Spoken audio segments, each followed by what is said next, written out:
నమస్కారం. సంస్కారం అంటే మనకు సంస్కారం ఏదైనా అర్థమవుతుంది. మనందరం చెప్పినప్పుడు అందరూ నాకనే కాదు ఎవరికైనా సరే చెప్పాలి. అది సంస్కారం.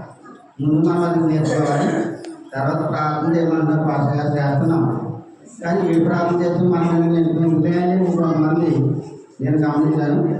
అయితే ప్రార్థన అనేది దైవజనుడైనా, ఒక సేవకుడైనా, ఒక భక్తుడైనా సరే ప్రార్థనే. దేవాలయమే ఇల్లు ఇంటే.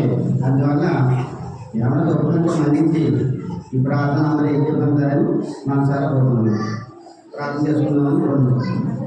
స్తోత్రం తండ్రి, ప్రభావం మహోన్నత ప్రేమ గల తండ్రి, దయ తండ్రి, ఇంకే లెక్కన స్తోత్రాలు తండ్రి. ఇంకో తండ్రి పాట పాడినటువంటి ప్రభావ అలాగే ఈరోజు ప్రతి ఎవరికి ఏ ఉద్దేశాలు ఉన్నాయో ఆ ఉద్దేశాలన్నీ సఫలీకరించండి ప్రభావ. ఇంకో తండ్రి సాక్షి చెప్పిన ప్రజలు జ్ఞాపకం చేసుకోండి. వారు చేసే పనులు కృషిలో మీరు తోడైన ప్రభావం. అలాగే జ్ఞాపకం గారి హాస్పిటల్ నుండి శిరస్సును స్వస్థగా ఆస్వాదించి మా మధ్య నిలబెట్టి సాక్షిగా నిలబెట్టిన మీ మహిమకంతా ప్రేమ గల వారి కుటుంబాన్ని వారి బంధువులను కుమ్మరించి